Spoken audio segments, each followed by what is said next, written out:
La complexité de l'univers et de tout ce qui le compose, y compris nous, résulte d'une création, et donc d'un créateur, Dieu.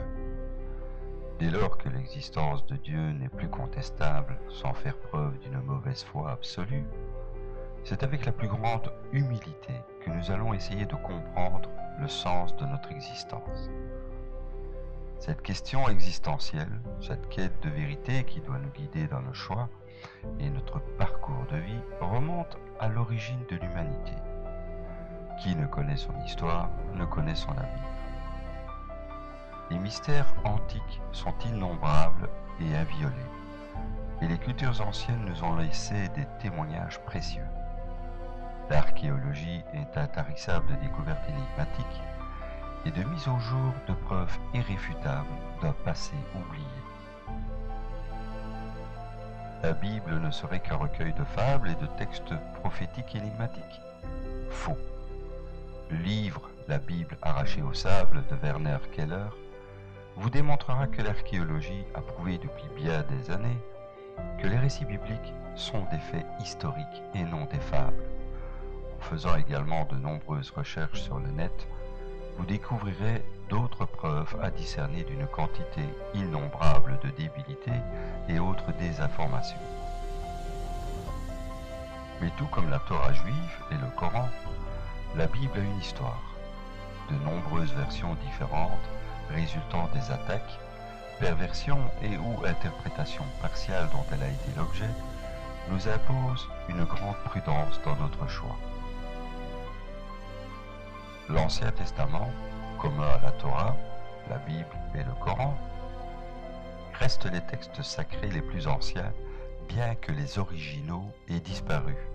Le texte massotérique, texte biblique hébreu transmis par la Massorah, produit du travail des Massorètes, est traditionnellement considéré comme une réplique exacte des textes qui composent la Bible.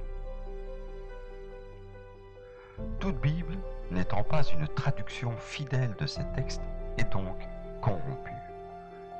Notez que la majorité des versions françaises sont issues de la Vulgate latine, traduction et révision par Jérôme de Stridon entre 390 et 405 après Jésus-Christ, qui est discutable, laissant place aux interprétations favorables à l'Église catholique et à ses papes.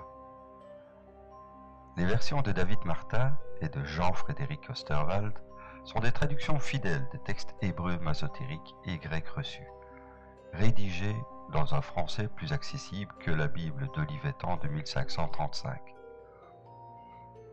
La traduction du Nouveau Testament sur l'original grec de Beausobre et l'Enfant est une référence avec de nombreux préfaces d'une érudition exceptionnelle.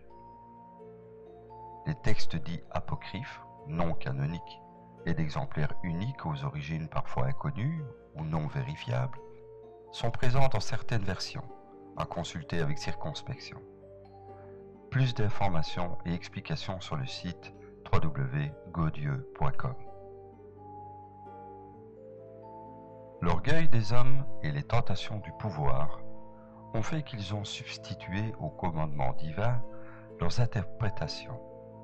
Dans l'Église catholique, les nombreux conciles pontificaux ont engendré révision sur révision, jusqu'à embourber la vérité céleste dans une forge nauséabonde.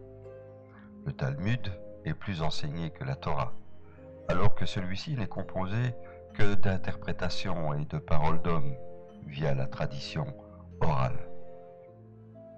Les hadiths, ou communications orales du prophète, sont préférés aux sourates du Coran. Les tentations de modifier, d'arranger, embellir une histoire transmise oralement et mise à l'écrit tardivement est grande. Et rien de plus facile que d'en ajouter en les attribuant faussement aux prophètes au cours des siècles. Ne cédez pas à la facilité. Aucune religion n'est complètement digne de confiance, ni une condition sine qua non à l'amour de Dieu.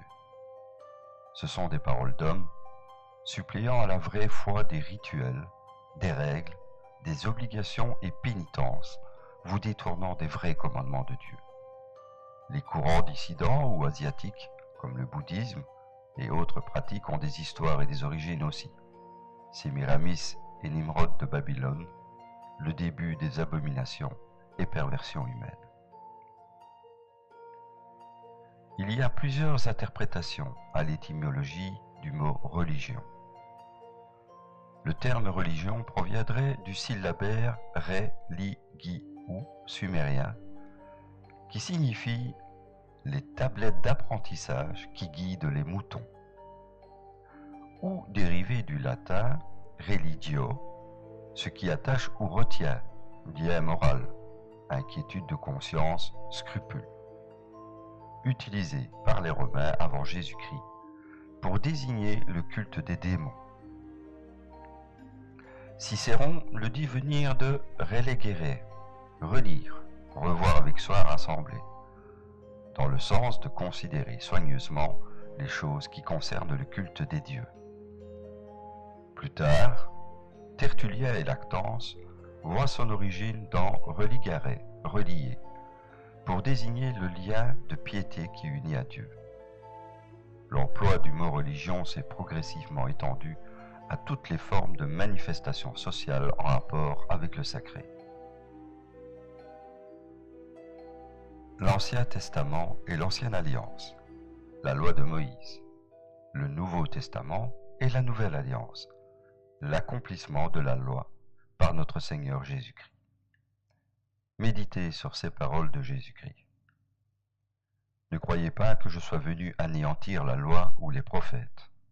Je ne suis pas venu les anéantir, mais les accomplir. Matthieu chapitre 5, verset 17. Je suis le chemin, la vérité et la vie. Nul ne vient au Père que par moi. Jean chapitre 14, verset 6. Continuons et entamons notre 4e voyage.